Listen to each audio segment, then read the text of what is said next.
The first episode of Craft Travels came out almost 4 years ago. And it seems like we've already told you about all the crafters, about all the craft, but that's not the case. To prove it, we're going to Kryvyi Rih today. I'm Yevhen Sinelnikov, and this is Craft Travels. Let's go.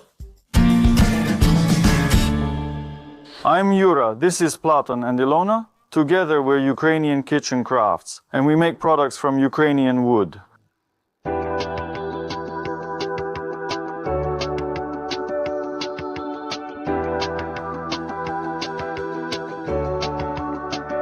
What is this? How is it made? Show us. It all started with a very important product. This is baking equipment. This is a blade holder. I've been baking bread at home since I was 6 years old, and I wasn't working with our brand yet because our brand is only 2 years old. I was baking bread. And in order to make a cut on sourdough bread, you need to insert a blade here. This is called a blade holder. I asked my husband to make this holder 6 years ago. This blade holder protects the baker's hands so that they stay safe because the blade is very sharp, and when you make a quick cut, this holder provides safety. And we spent 10 years making large furniture. These were kitchens, wardrobes, and the carpentry workshop was there to make countertops for those same kitchens, as well as for bathrooms and stores. The full-scale invasion has sadly ended the story of large furniture production in our city. With little construction happening now, our major furniture manufacturing has shut down. And having this holder at home, that's how the story of our brand began, because in our country, the only holders like this were from AliExpress, made in China, and they were very unsafe and poorly designed. And since I was baking bread myself, that's how the story of creating the baker's piggy bank began. It's a piggy bank that you can fill with different tools, which allows you to make not only bread, but also things like syrniki and vareniki. Here, for example, is a special spatula for sourdough bread and a little spoon for salt. People who love to bake at home enjoy giving this piggy bank as a gift, so it's already quite a popular story. After this piggy bank, people started asking us for candle holders since there was a blackout. This is it, right? It's very beautiful. This is one of the candle holders. And here you can see how this wood is carved by hand, and then it turns into a piece like this. This is the Karpati candle holder. You make this, right? Yes. With your hands, everything, right? Yes. And what are you doing? Tell me.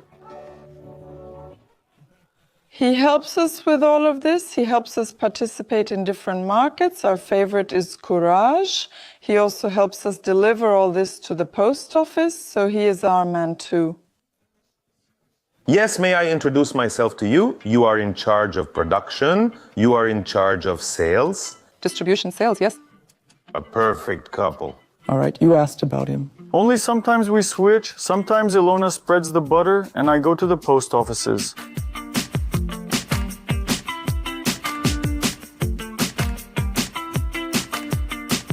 This is a very special, unique candle holder made by Yuri that we showcased in the production.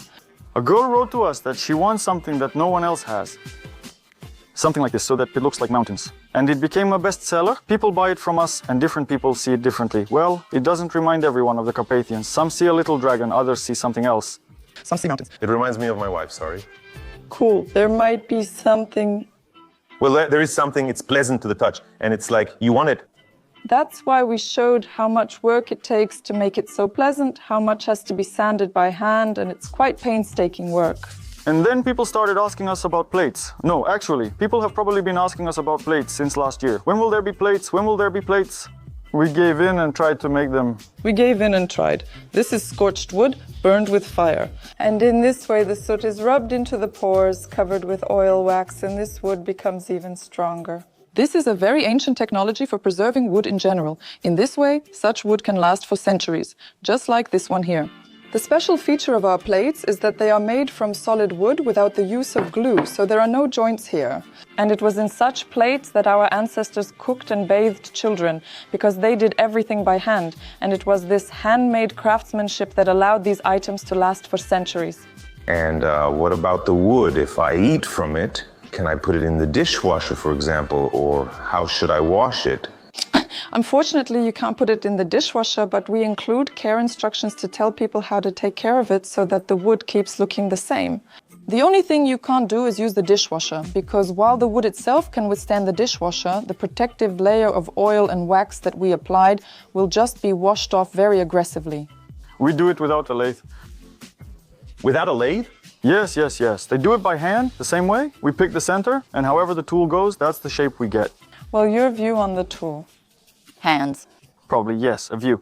Very interesting drawing. Is this the same? No, we don't draw the drawing. Nature draws the drawing. I understand that. I mean this solid piece of wood.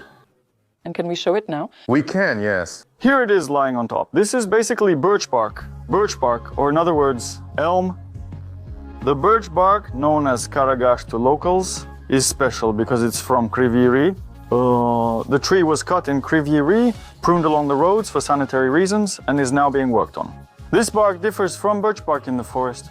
It has a slightly more even color, its annual rings are wider, and it has a unique pattern. And that's how these little plates turn out. The pattern is really interesting, uneven and unusual. I never even thought that in natural growth it's usually oak there, right? All of this is valued. We work with oak, with ash, we have different models. Here's ash, here, ash. There's nothing made of oak here specifically. But we do have oak, but it's all imported. It doesn't grow in our region, it's all brought from Western Ukraine. This specific birch is the Kryvyi Rih variety. And this one? This is also a birch. Well, tell me, please, this very wood, maybe it's just me, but it looks more interesting. And what is this? Thank you. It's something like how all Ukrainians have changed. Previously, this whole conversation about accessibility was only about ramps, stairs. That's how we used to think. Simply put.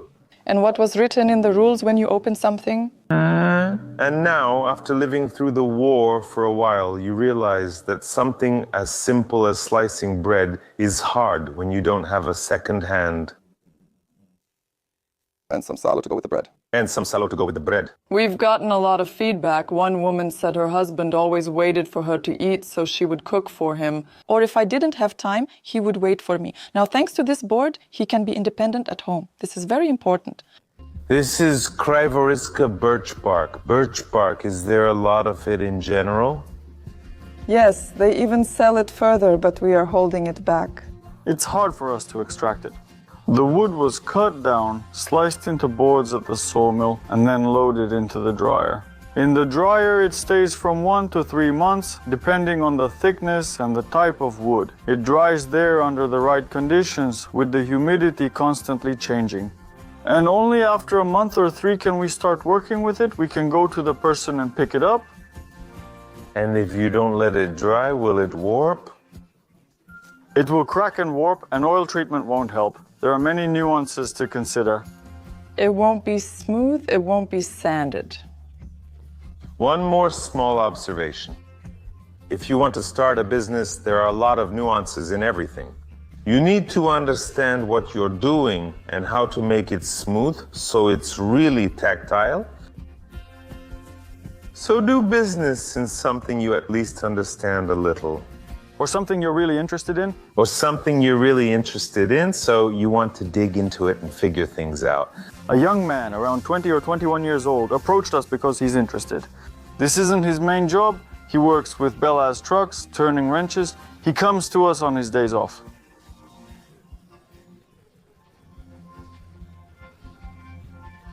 Actually, when he wrote to us also on Instagram, I was like, well, great, wonderful, we'll keep that in mind, but he kept writing. This just goes to show, if you really want something, you'll do it. It's crucial that the younger generation visits our market and shows interest in how things are made. As we age, it's so important that young people are curious about our crafts. They're interested in woodworking, and that's very valuable because we're returning to it. Honestly, I'll tell you, it's beautiful and wonderful to stand in a hotel, but I want to add this. It's exactly because there's this notch here, because it's not even here. Free plates, yes? Yeah, cool. Cool, very nice. I really like it. We need to go to the showroom to take a look, should we? Let's do it. You want to know the price, right? I do. Let's go find out. All right, let's go.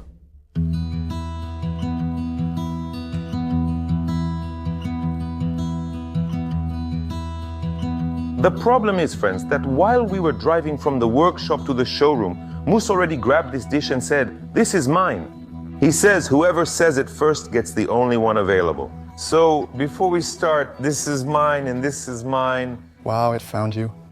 All right, now tell me. We strive for every home, every family to have wooden products so that people surround themselves with eco-friendly items. That's why we create a wide variety of shapes and a diverse assortment for everyone. It could be a baker's piggy bank, it could be a Dnipro candle holder, or something perfectly straight and simple like this. Is this the Dnipro candle holder? This is the Dnipro candle holder you chose, along with the Trizub and Lviv holders. This is so that everyone can touch the uniqueness of our country and have a little piece, a keepsake, for themselves. And as for why we named them this way, these are our personal associations. So tell me, please, which one do you like more? This straight one or this quirky one? How will people answer you now? But I know what they'll all say. Of course, you should take the quirky one. Tell me about the prices. First, the must-have plate, which isn't very cool. It's especially cool. Great, you wanted it, but it's just that someone already took it from you. It's likely very costly. A scorched black plate costs 650 hryvnias. The large Dnipro candle holder costs 800 hryvnias, while the smaller one is 600 hryvnias. The Trizub candle holder is 1,200. The Kapati candle holder is 1,200. Oh, 6,500. These are my candles, and that's my little trough. Actually, you put it aside so that no one would see it, not even people. I feel like Must took everything, so I'll take this thing then. Kryvyi, nice, it's very beautiful. Yes. This is birch bark. I'm sure there were a lot of ideas. A million? A million. Like you, we'll do this, and let's leave that for now. But how do you decide that this is worth doing and that one is still worth thinking about? No, well, it's not decided in this very second. For example, let's say a piece of wood, and you look at it, and it doesn't want to go into the stove, it doesn't want to go anywhere. So we just set it aside somewhere visible. You've seen, we have this piece of wood in our parapet, and everything is on the parapet for inspiration. And sometimes you come in like this, oh, you can make something out of this. That's how it happens for him, and I'll tell you how it happens for me. With us, because I'm the one who handles 100% of the communication with people. We always produce as needed. So, people request candle holders, decorators request stands and cake trays, and sourdough bakers request holders. So we try to meet all the needs as much as possible, making everything aesthetically pleasing from our Ukrainian wood. Look at him, we won't see him. Let this candlestick Dnipro remind us, of course, of the river and how it unites all of Ukraine. And you light this candlestick for your romantic dinners, breakfasts, not just dinners, and not only when there's a blackout. Yes, so that there are no blackouts at all. Cool. So emotional, cool. Do you see a drawing here like this? Where? Show me. Here, do you see? An awesome drawing. Maybe you can't see it because your eyes are looking at the camera right now. The drawing is amazing. Look, there's another drawing here, but it's different. There's one drawing here and a completely different one here. Do you know what that depends on? It seemed like it just depends on the piece of wood. It depends on which direction you work it. Going one way yields one pattern. Going the other way yields another pattern. Everything depends on the direction and the starting point. Just like in life, where will you go? This is radial processing in the tangential direction. Is that him? Yes, that's him. And is that him too? And that's him. And this white one, it's like a carrot. And is that him too? Yes, this is purple and this is orange. And this isn't a potato, is it him? No, it's him. Interesting. I'm Ala and I grow sweet potatoes. To be honest, I was sure that sweet potatoes grow somewhere in Latin America, that we don't have them here. So, do sweet potatoes actually grow here? Yes, sweet potatoes grow very well in Ukraine and they have a much better yield than regular potatoes. I grew them myself and there were 4 or even 5 kilograms of sweet potatoes under each bush. Is this your Ukrainian sweet potato? Yes, this is Ukrainian sweet potato. Some varieties were originally grown in different countries, maybe, but we bought or exchanged them with sweet potato growers from other countries and grew them here in Ukraine. Ukrainian black soil is very fertile and sweet potatoes grow really well. I believe this is a Ukrainian crop. This is the simplest variety. It's a sweet potato with white flesh. Potato. Yes, it's very similar. The skin is pink, the flesh is white. That's the California variety you have in your hands. It's very productive. I had 1 root vegetable. It weighed. In 2020, I grew 4 kilograms, 440 grams. That's how big it was, and it didn't even fit in my box. This variety is very productive, but it's quite specific. It has a lot of juice, milky sap, and it's less sweet than, for example, the bright orange sweet potato. Let's cut it open. I'll show you what it looks like inside. See, it's releasing juice. After digging it up, it's less sweet. After it sits for a month or 2, it gains sugar and becomes sweeter. It's bright orange. Uh-huh. It's juicier compared to this one and sweeter. By the way, mice hardly ever eat this variety. If this variety grows in the field, it's less sweet. And the bright orange varieties, the white varieties, this variety, well, the mice mostly eat the white ones, and they seem to know that these varieties are tastier. You can completely replace potatoes with sweet potatoes. For example, we did it. We replaced them entirely. We make all our soups and borscht with sweet potatoes. For example, I always put purple sweet potatoes in borscht. Borscht with sweet potatoes? That sounds interesting. White, yes, white, orange, purple borscht is what I make. How is sweet potato better than regular potato? It's tastier than potato. It has a lot of different flavors. Sweet potato is healthier than regular potato because it's actually recommended for diabetics. It has a low glycemic index, and eating sweet potatoes doesn't cause a high spike in blood sugar. So it's sweeter, but the blood sugar rises less. Yes, because it's a superfood that doesn't cause a sharp spike in blood sugar. Is it grown the same way as potatoes, basically? No, it's grown using seedlings. So we take the root crop, put it in the soil for sprouting. We don't fully bury it in the soil in a box, and it produces sprouts. And these sprouts are cut off and then planted in the soil in a ridge. Of course, it's preferable to have drip irrigation and to mulch the ridge under the film. We plant in May, June, and we dig up in September, October. Does it grow like potatoes with multiple roots underneath bushes? Or is it a single large root weighing 4.5 kilo? That 4.5 one was just one, but there can be 2 or even 3. I think the most I ever had was 14 root crops, but they were small. Sometimes they're big, sometimes they're small. Is this a big one or a small one? This is a medium one. This is a sweet potato with yellow flesh, but I just dug it up recently, so it won't be yellow right now. It'll be creamy because it turns yellow after a month or 2. Uh-huh. It will get sweeter and gain more color. It'll become brighter. But you say potatoes gain this in a month or 2. If they just sit there, they start to sprout eyes and begin to grow. It just sits there, that's it. You've already said twice. Give it another 2 months and it'll get better.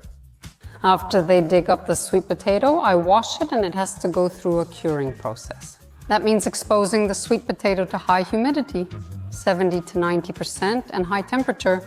This can be done for 2 to 5 days.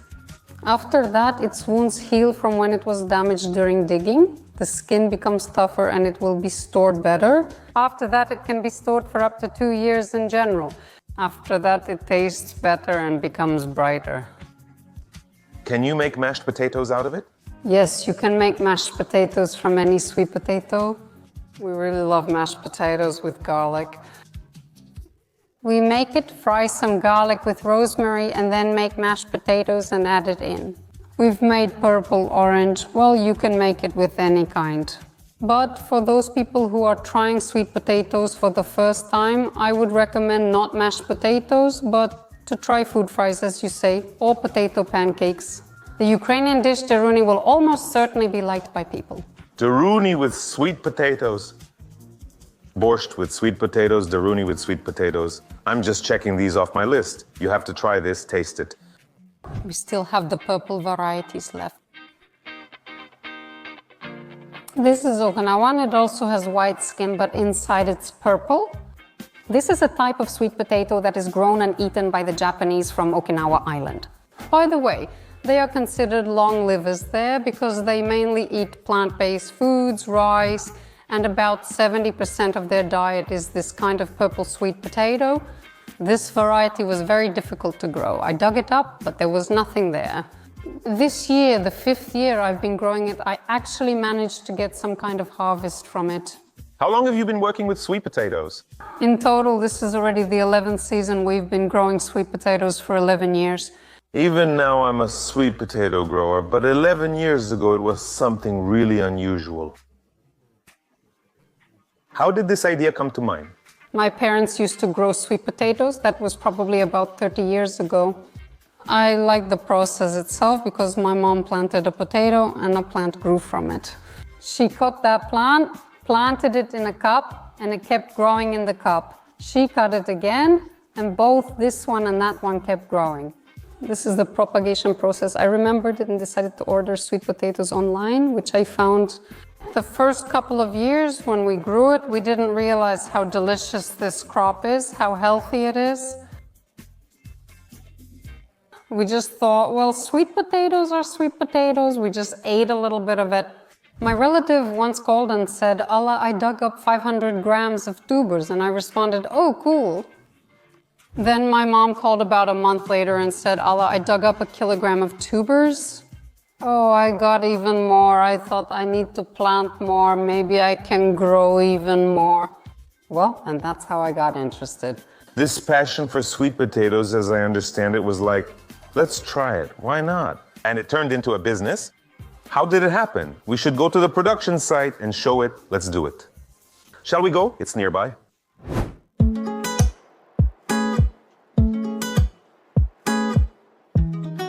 Growing sweet potatoes was very difficult for me as a woman, particularly when digging them up. And if there were large quantities, I only dug up small amounts when my parents grew them on their plots. I went on maternity leave. I'm actually a bank employee, and I help my husband with his business involving truck bodies. He has, a business with truck bodies. But he didn't want me to help him. He didn't want me interfering in his field. And he said, why don't you, well, he said, sweet potatoes are tasty, they're delicious and healthy. Why don't you grow sweet potatoes? Well, I resisted for about 2 years. And then I finally looked into it and realized that, yes, it really is tasty. I just fell in love with sweet potatoes so much that I decided to develop some additional products. We came up with chips, crisp breads, flour, and powder. For example, I have a company that orders flour from me, and they also make healthy products, sugar-free candies. And they add my powder because it's sweet with sweet potato. I really like the sweet potato chips, so I'm also for healthy eating. I wanted that if it's chips, then it's not something fried in oil, but something healthy. So my chips are made and dried in a dehydrator with a minimal amount of salt and a minimal amount of olive oil. Let's open it. So there are different kinds of sweet potatoes in there. All the varieties are collected from white, orange, yellow, and purple ones.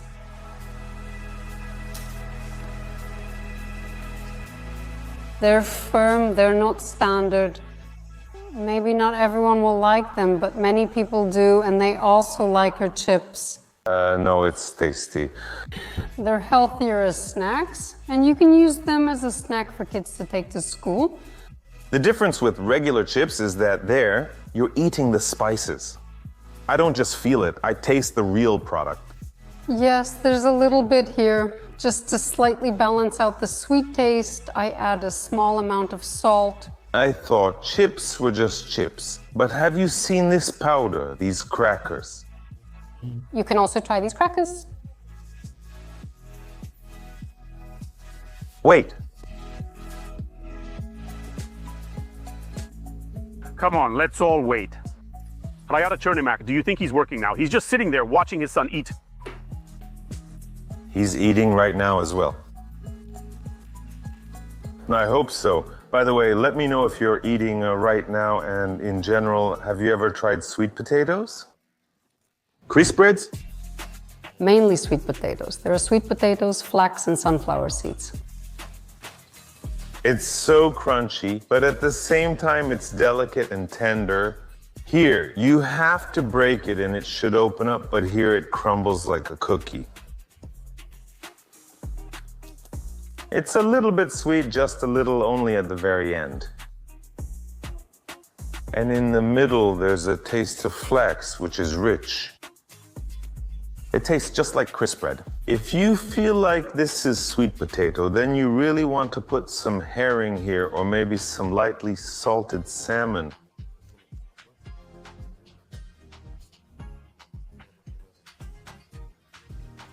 By the way, we actually ate these crisp breads with herring.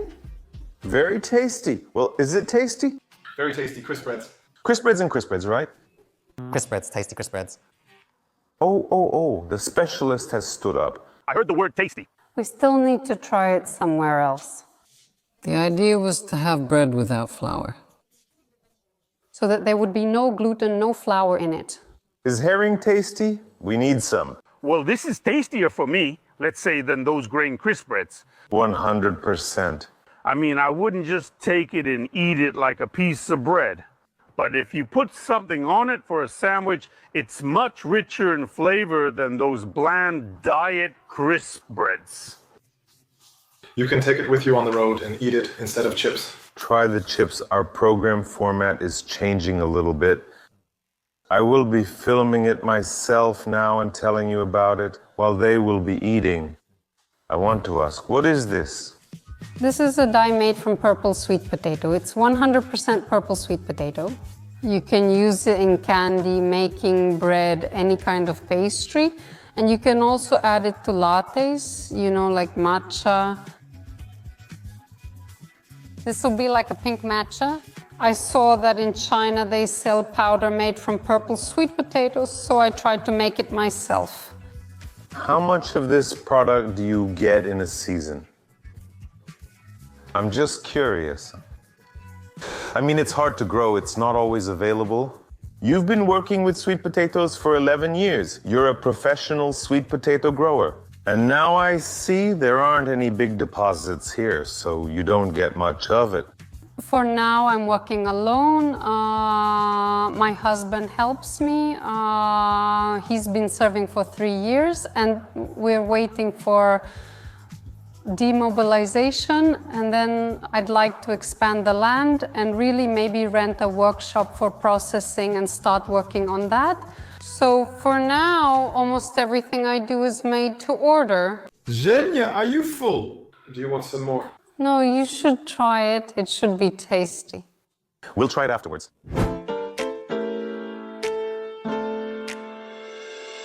I cut us each a piece. This one looks like a potato, but the aftertaste is completely different. I think the texture of this sweet potato is a bit more delicate. It's softer. By the way, you can eat it with the skin on. The skin of root vegetables is healthy. Damn, you introduced me to sweet potato. Well, not really introduced. I've eaten it before. I knew what it was. But for me, sweet potato is at most just sweet potato fries. Kind of like that. And it's really sweet, the sweet potato fries themselves. Because this purple one is sweet, but not like that. Okay, let's try another variety. It's also orange, light orange, but less sweet. Just so you can try it in comparison, for example, with what you're used to eating, Ferry. This will be more like a potato.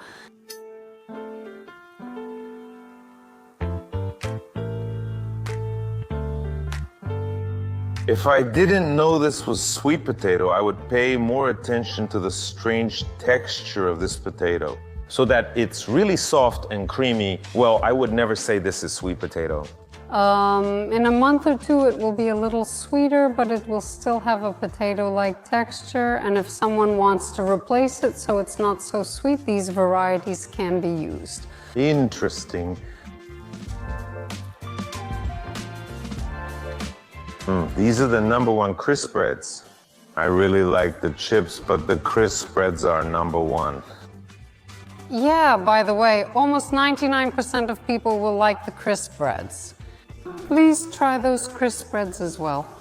There are also sun-dried tomatoes. I dried them myself, and dried plums too.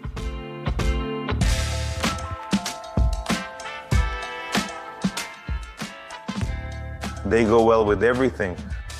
Just with everything. The taste of these crackers doesn't disappear.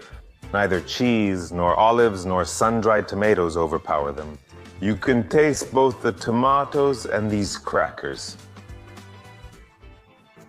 This flaxseed, this little bit of sweet potato. 5 out of 5, nice. Sometimes we have stories that are not so much about craft as they are about travel. Where I visit some interesting place, that's the case today as well. Friends recommended a place and I thought, why not? But it turned out to be about craft as well. But why am I telling you this? You'll see everything for yourself. Zakrivsky craft wine, Najirski black. Interesting. I know Sakara. A good selection of Ukrainian wine, and to be honest, I came in to take a look. Film these, film these, film these, film these. Haven't filmed these yet. And I should try them, maybe they're tasty. Then we'll go film. And there's a tasting here. Signature wine by Ole Skripka. Wow. Good afternoon. Good afternoon. Will you give me some advice? Kirill. Yevhen. Cool top Ukrainian. Everything Ukrainian, everything Ukrainian. Exclusively. Cool Ukrainian? Everything that's craft is cool and Ukrainian, for any taste. I don't know what you drink. Dry, tasty red. I know you're from Kyiv, so you should drink something local. Local is the best. We have it. Local Cabernet Sauvignon from our local winemaker Yura Yedinko. Highly recommend it. All right, I'll give it a try. If it's local, good, and tasty, that's what matters most. Jackpot. By the way, we're having a craft cheese tasting today, so you came at the right time. The name Old Corkscrew comes from our Corkscrew Museum. Because we used to be called Wine Cafe, that was just the tip of the iceberg. And we decided to rebrand to get closer to the essence and to wine. Although Wine Cafe was good too. So here we have 170 corkscrews. This is a real museum because it's not just, like those places where they just collect old wine without any labels, without any names, without anything. I think you have everything labeled, what everything is and how it all... It's labeled where it's from, who invented it, where it was brought from. Well, I'll tell you a secret. The prices aren't listed. There are many antiques. You saw there are items from the 19th and the early 19th century. The oldest corkscrew we have is from the 18th century. The newest is from the 21st, but there's Murano glass there. That's already a work of art. Uh-huh. A corkscrew with Murano glass? Yeah, let's go, see? The handle is made of Murano glass. It was a gift from our visitors. Well, I think we're doing something right if people give us such pleasant surprises and things. There are a lot of craft corkscrews here, but unfortunately none of them are Ukrainian. Because these are all from Western Europe and the United States, unfortunately there are no Ukrainian corkscrews. But we decided to fix this injustice. We decided to make our own corkscrews and we want to sell them. That way, the money raised from sales can be donated to the armed forces of Ukraine. Well, to the 129th Brigade, that's our local territorial defense brigade. After they've done their work, they collect regular shell casings for us. Well, for us, unfortunately, it's already a normal thing, sadly. And from this shell casing, we make a corkscrew like this. We make this brass piece, well, almost a bullet. Then you can assemble it like this, put it together, and it becomes a fully functional corkscrew. Cool. And how much does it cost? We plan for it to cost no less than 1,500 hryvnias. We want each corkscrew to be numbered. This will add value to it because each corkscrew, well, for example, we have corkscrews in our collection of which less than 100 pieces were made. And because of this, that corkscrew is very valuable. Well, imagine the beginning or the end of the 19th century and 100 corkscrews at that time, and how many of them have survived to this day. At this time, yes. That's where the value comes from.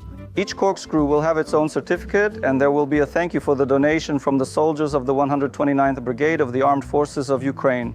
And in this way, I think everyone will benefit. Yes, that's nice. And first of all, we will bring our victory closer. Tell me, please, how did you come to have, first of all, such a large selection of wine, and secondly, that it's Ukrainian wine? So, there's no classic Italy or France. Is there really a demand for Ukrainian wine? You know, unfortunately, the demand isn't as high as we'd like, unfortunately, but that's all ahead of us, as they say. And we came to this conclusion 7 years ago. That was even before the Great War, as they say. And this is our conscious choice, such a thorny one. But you know, selling Ukrainian wine is like selling Ukrainian works of art. Because every wine is a work of art. Besides wine, there are also corkscrews. They are works of art, and there's an art gallery. So in Kryvyi Rih, we are creating a small center of culture. Everyone thinks that Kryvyi Rih is an industrial city, but we want to make it so that this city is not only industrial, but at least a little bit cultural. Friends, so do you want to support the armed forces of Ukraine? Do you want to support winemakers? Do you want to support the culture of consumption? Please. Music, that's already the second glass. I'm tasting, it's Kryvoriska wine. Kryvorizka wine, yes. To be more precise, it's Lozuvatka, the village of Lozuvatka, about 15 kilometers from Kryvyi Rih. So it's almost Kryvyi Rih. Almost Kryvyi Rih. We have sometimes districts of Kryvyi Rih are farther away than the village of Lozuvatka. Very cool wine, but I think you'll like it too. Which? Currant, black currant.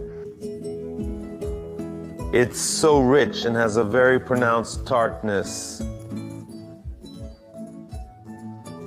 Even the color is like that, almost black, makes you want some ice. No, but I really wanted it right here. I know everyone is looking at me like that, but I like it. An ice cube here would be really cool, right? You're like a Frenchman. They dilute wine with water and we, you know, drink like cobblers. Do you know why a cobbler? Why? It's an expression to drink like a cobbler. It has nothing to do with cobblers who make or repair shoes. The ancient Greeks wore sandals and the Scythians wore footwear like boots. And the Scythians drank wine without diluting it. And the Greeks and Romans drank wine mixed with water. They called the Scythians our ancestors shoemakers, and to drink wine undiluted meant to drink like the Scythians. We should just say that wine in those times, by our standards, was really rough stuff, and it was usually sour. And drinking it undiluted wasn't very pleasant. Yeah, like vinegar. That's why it had to be diluted, so that first of all you could drink it already at lunch and not get too drunk, and you could drink it for longer. And secondly, so it would taste better. But the Scythians didn't care. Yes. Right, right. It absorbs and the sourness becomes a bit less. And the aroma itself opens up. It becomes broader. In about 40 minutes, this will be just an incredible wine. So you need to stay with us for at least 40 more minutes. The wine is good. Alabirna Odeski Chorny, that's the other name. This is an exclusively Ukrainian grape variety. Ukrainian craft, even... Is this wine variety exclusively Ukrainian, or am I mistaken? Well, it's a grape variety, and wine is made from grapes. So does that mean Odeski Chorny can only be found in Ukraine? It's a very popular grape variety, both in Ukraine, and now people are buying seedlings abroad as well. Well, just look at how it flows. Look, what a beauty. I used to think that Gigi Venery made the coolest, the best Odeski Chorny, but I realized that maybe they had the best one back in 2019. Well, there are competitors. If I praise someone or, on the contrary, forget to mention someone, there will be a lot of offense because we work directly with every winemaker and they are all my friends and acquaintances. I can't, no comment. No comment, I understand. Because we have a lot of great winemakers in Ukraine. A lot. Have people realized that Ukrainian wine is top-notch? Because before it was like French, Italian, and Ukrainian was just so-so. The wine drinking culture here is quite low, and you can't really say that someone drinks more Italian or Spanish wine or something else. People just don't drink much wine at all. Now, that's the first thing. Secondly, Ukrainian wine, unfortunately, doesn't sell itself. Unfortunately, without quality sales, no. Why do we do tastings? When we held a tasting and people tried this wine, they said, oh, this is actually a great wine, really delicious wine. For that price, it's really great. That's why they come to us from the other side of Kryvyi Rih. That's far. And they come specifically for craft, for Ukrainian wine. Those who know will understand, those who say... Let's drink to that. To Ukrainian winemaking. Yes.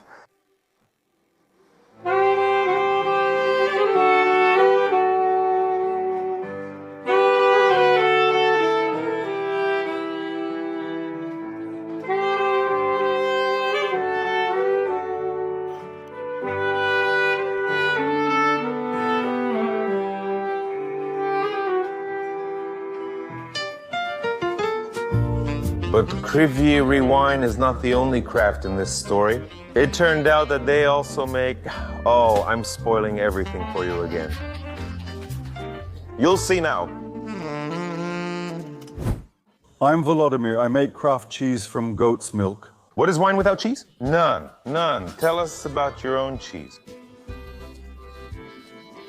I began making cheese around 2013 or 2014, having previously owned an auto repair shop. We worked with complex electronics, repairing automatic transmissions. Then I got so tired of people and cars, and something about cheese intrigued me. Production. I've been doing this for years now, and every year it gets better and better. We're learning.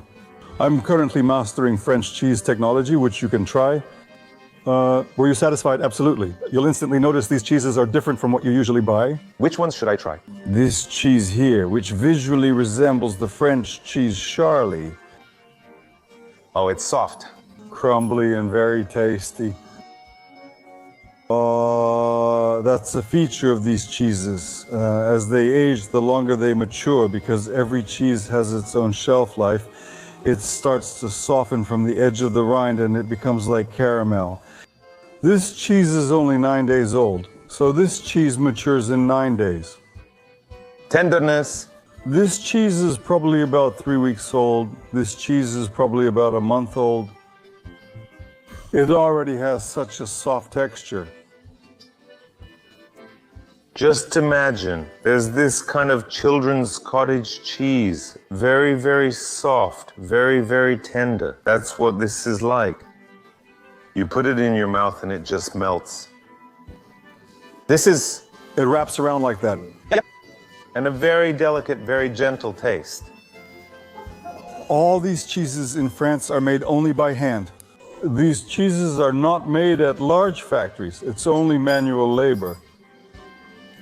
It seems to me that we're only just starting to appreciate small cheese dairies, the small ones. Here you go, we make Hovansky cheese. Kirilo said that 1 million bottles of wine is one thing. Yes. But 2,000 is something very different. How much of this cheese will you produce? Now, from 40 to 50 liters, that's 12 to 17 wheels. Not much. Where can I buy it? Here, from Kirilo. I see. There is already a group of people there who understand craft cheeses, who know what artisanal cheese is, what handmade work means. These people think that cheese not from a store is just how it is. Yes, that's how it is. Well, you just bought it. Well, it's just cheese. But making cheese is very hard work. You have to get up at 6 in the morning and go pick up the milk. And this cheese is already being laid out, so I get up at 6 in the morning and it's put into molds until about 10:30 or 11:30 at night. At night, yes. Does this bring in money? It brings in money, yes, but even more satisfaction.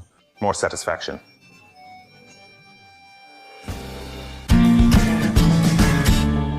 I'm Yulia. I'm Max. We're from Spice Room. We make craft spices. And not only that.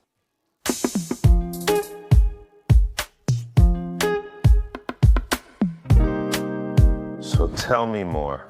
We're just like husband and wife. Everything is divided between us by responsibilities and duties. To keep harmony in our family, we divided everything up. We don't cross paths, yeah. Well, I'm more responsible for production, for the warehouse, and my wife is more in charge of the retail stores, communicating with the managers, the girls, and coming up with ideas with the designers. We're at the production site, so does that mean you'll be the one telling us about it? Yeah. My wife will add something, I don't know what. Well, you divided it so strictly that I don't know. Actually, yes, it's a very interesting process, the process of how we just started reselling what we buy from suppliers. Then we couldn't find the quality we needed, the visual aspect we wanted to have in our brand. And we started little by little from minimal packaging of products, moving towards some basic processes. And we found a response from our regular guests to this and realized that there is a need for it. And it's interesting. Because when we produce it ourselves, first of all, we control it. And secondly, we know for sure that we haven't added anything unnecessary. And that's our advantage in this. It looks really beautiful and tasty. As a visual person, I find that appealing. Yeah, that's cool. But when you see it and think, damn, how beautiful, it's nice. Thanks. Thank you. Yeah? So we didn't immediately come to such works of art and so on. We started with roasting nuts first. At first we used to buy roasted nuts many years ago. And then I realized, okay, they were roasted somewhere in Vietnam. Then it took 2 or 3 months to get packed, shipped out, spent 3 months on the way. And I don't know how long the importer was selling it here. So that's 6 months. We were like, I want it to be roasted just yesterday. So we started roasting our own nuts completely. What happens? Well, it was roasted, but that was 6 months ago. So what? Did it get worse? When you bought a packaged bag of sunflower seeds. And from the old lady. And they were roasted just yesterday. I think the difference will be huge. It's the same with nuts. We roast nuts once a week, depending on how many we need. And the taste is completely different. Come over here. I saw that something is happening. It'll be more interesting here. Yes. Yes. Is this really for us? Yes, this is really for you. Dream team. So you can safely take it and try. So we're frying the ones with the largest calibers available. Cashews are marked by their size, with 180 being the largest and 320 being the smallest. If it's blanched hazelnuts, then it's 18 plus. That's also where the size is graded like that. If it's almonds, then it's Nonpareil Californian. This is the largest available winter variety. Californian almonds? Yes. And then we're like, okay, we're roasting the nuts. What can we make with them? Oh, let's make honey with nuts. Okay, let's make honey with nuts. And it's cool when you have friends around, and there's a really good person who takes my honey to Turkey. He has certified honey, and we're like, okay, if we're going to make honey with nuts, we need to use the best honey. Which one is that? Acacia and linden. We're making honey with nuts. And little by little, we came to the point where we have chocolate. It's Belgian natural chocolate. We have dates, we have nuts, and we have freeze-dried products in retail. What can we do? Hey, let's make some cool candy.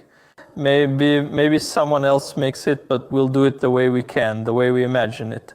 There's Tunis, which I showed you. That's a date from Israel, and that's a prune. We had all the chocolate, everything separately, matcha separately, and the sublimates separately. And we thought, why not make it all into one cool product?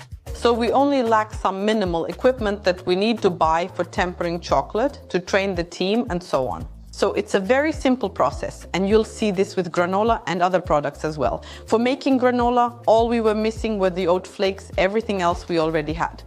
And here is exactly the demonstration of these bare dates.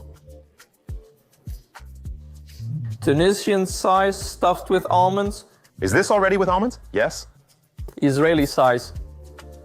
Well, the difference is really 1 in 4. The only downside is that it's very painstaking manual work. Of course, we have a team and they do a lot of manual work. There isn't a machine that can do all of this automatically. I see. Cut, insert. Take out. Remove the bone and add 2 almonds. It's time consuming. But somehow we got used to it, to be honest. I'll play the antagonist a little. So you have a business. Here you bought some good honey, and now they make honey with nuts. They make everything. They make candies too, and they sold them. No leftovers, none of that painstaking work. That's not interesting. Why? That's not interesting. Why? Why? Because this path, when we explore, when we come up with something new, it's much more interesting for us, for the client, and for the guest. So we add a certain value here, our values. Just buy and sell for us is not interesting. There's no background, nothing to argue about. It even goes further than just buy and sell not being interesting. I mean, I'm not even interested in just buying some equipment that's already suited for this process. Oh, that's interesting. I have equipment that I saw somewhere, modified it a bit and made it completely by myself. I understand that I didn't make the gearbox with the motor, I bought it, but everything else I saw somewhere and adapted it for my own process. This I understand is a dryer, but what is this? Yes. I brought this from Kiev, from the bread warehouse. Some friends were selling things off there. This is a sizable professional jerky drum where the nuts rotate inside. Right now it's dry, so it doesn't get coated. That is, when it's moistened according to the process and so on, we apply the salt. Here the mix happens. Hazelnut, cashew, almond. That is, and for something... Just salt? There aren't any spices? Just salt? No. No? It's in the plans. Yeah, it's in the plans. So this is, as I understand, the clean part, right? Yeah. We separated it because sometimes packaging takes place on that side since the room is big and that side is completely used for nut spices. Here we started using this room specifically for pastilla. We fully control the entire cycle, meaning we personally purchase all the ingredients used for pastilla. So we can trace which raspberry it is, which peach, which grape. Grapes, again, we have the opportunity to get them from a friend who has his own orchard. So that's how it works, yes. The girls mash it and we see that there are no pits in it. So this is a different kind of pastilla. Look at how it looks inside, that's cool. This is regular pastilla and this is yogurt pastilla. You can see what's inside here, almond flakes, apples. We even went the extra mile by not adding regular coconut flakes. So we buy coconuts for the girls, they break them open and clean them. Max, we've already damaged our nails and spent hundreds on manicures. Please suggest a solution for grating it. I'm like, well, okay. And we start brainstorming how to upgrade the production so it's more convenient and faster for the girls to make it. And then we blend the coconut, use the milk, that's why it has that taste. Is all this fuss about quality, making sure everything is just right, using real coconut instead of shavings actually worth it? Is it really worth it? Does it really affect sales that much? What if you did it just average, not so great? And my wife nods yes. She's got all the spreadsheets. She does the math, so it's worth it. What is a spreadsheet? I keep records about the company's income, all that stuff. Actually, it really increases trust because we set a certain high standard, and now, no matter how much we might want to do something average, we just can't do that anymore. With the start of the full-scale war, with all these supply problems, there was a desire to slightly save some money, but we pulled ourselves together as much as possible, and we still maintain this quality. That's what sets us apart. Damn, but you do realize you've chosen a tough path, right? Doing things with quality, that's really tough. We've been teaching our guests since 2011, and we're still teaching them to this day. There are even situations when a grandma, or not just a grandma, comes into our store and says, I just bought some peppers. How is it different from yours? Yours is more expensive. What do? I give the grandma her money back. I had a situation like that when I was in the store. I take a sheet of paper, pour out the pepper she bought, pour out ours, our own production, our own grind, 100%. And I even show it on the sheet, like, look, this one is like, wow, what's this red, what's this black? I say, well, it's up to you to understand why it's like that. If we're talking about what we produce, it's granola. So again, having everything by ingredients, we're like, okay, what do we need? We need oatmeal flakes. And at first, my wife and I started looking for whole grain ones. Then we cooked them, chewed them, and then you think, no, that's not it. Then after about the 6th try, we found, well, guys, the flakes that we liked. Again, we made the recipe ourselves from scratch, added the ingredients, applied them, dried them, roasted them. To stand out from the others again, we thought, okay, what can we be better at? We don't want to use any sugar at all. So how are we going to make them sweet? It's difficult to make granola without sugar. It's hard, but what do we have? Date. We're like, okay, we'll use dates. You mean pieces of date? We make syrup. We add coconut oil. Coconut oil is added through a complex technological process. And then we're like, okay, we made it with dates. What else sweet can we make? We have honey. Let's take out the dates. Let's use honey instead. Every package we have, every healthy cup. It's this one, right? Well, actually, everything we package. Here's the recipe. That means every package is the same. The girls have a special sheet with the recipes. So she knows that she needs to put 340 grams of oatmeal flakes in here. Then there are 10 grams of cherries, 4 grams of lingonberries because they're small, big. Then there are 7 grams of blueberries. And they all sit there completely. Each package is a unique recipe. So there is a portion, and for each portion there should be this much of this much of that, and this much of the other. Yes. So it's not just scooped out of a big vat. Because you see, right now you might get 2 cherries, and the next scoop might have 5 cherries. So when we open these packages later, they'll all be different, but all our packages are exactly the same. So that the guests don't feel offended if someone gets more and someone else gets less. Well, that's cool, yeah, that's cool. I didn't always understand why Max's perfectionism was necessary. Measuring everything by the gram seemed excessive to me, but I realized it's our advantage and value, and that's the right approach.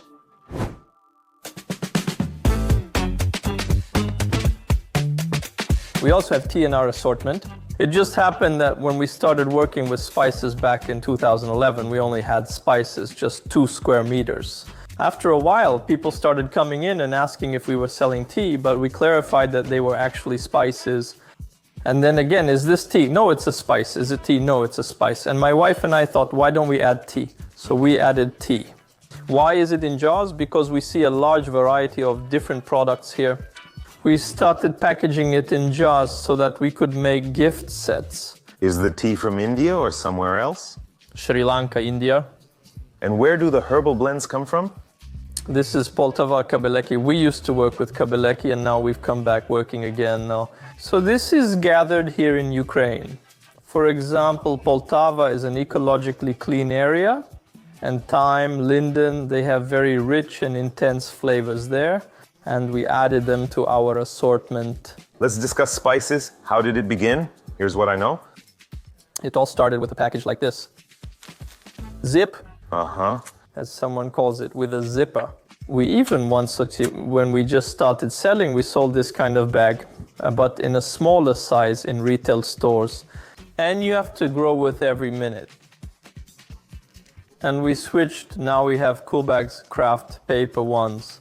And we launched a line of jars. This is a hexagonal jar, it's a well-known jar.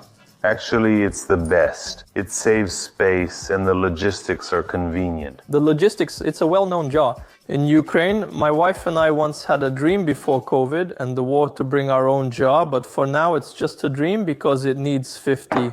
Come here, your own jar. Do you understand what you're doing? We want it unique, so it doesn't repeat elsewhere. For example, there were girls in the Czech Republic. They brought a jar from the Czech Republic. It was square aesthetic with a cork stopper. Completely different from everyone else's. There isn't any, but you need to bring 50,000 of them. We actually went in there when we weren't supposed to. It was a bit difficult because this market is, let's say, very specific, very unique. And there were certain moments, problems, communication issues, because at that level, let's say, not everyone is allowed in. We started it with 10,000 hryvnias that we were given as a wedding gift. So we were like, what can we buy? What can we start with? It was just an experiment. Later, we realized that this wasn't our territory at all. There were some groups there, let's put it that way. There's still this division, right? Yes, so it was a market. I still don't know, but there was... Well, we broke it a little. The first 10,000 were given to you as a wedding gift and you decided to invest them in a business. Why here? Why did you decide to get into spices? Yes, I was working separately at that time. I was working as a sales representative for Kraft Foods Ukraine back then. And Yulia, you know, girls used to have things like Master of Business Administration, Mary Kay, Fabelic. And you had already invested in a previous business there and you were like, okay, if you want to do this, go ahead, do it. And somehow, like, hello Google, she found our supplier who has been our main one for all these years for spices. I actually graduated. And we started with 3 shelves? It was my 4th year and I wanted to start something of my own instead of working for someone else. I remember my notebook where I wrote down ideas about what we could do. I mean, we were 20 years old. We were really young, just so green. If it were now, I don't know how it would start. It would be completely different. And in that squared notebook, there were 3 ideas written down. The first was launching sky lanterns. Do you remember those? We had a wedding coming up and I thought I could go to Kharkiv and buy those lanterns. We bought them, but we didn't launch them. And to sell those lanterns. For some reason, I thought it was a really cool business.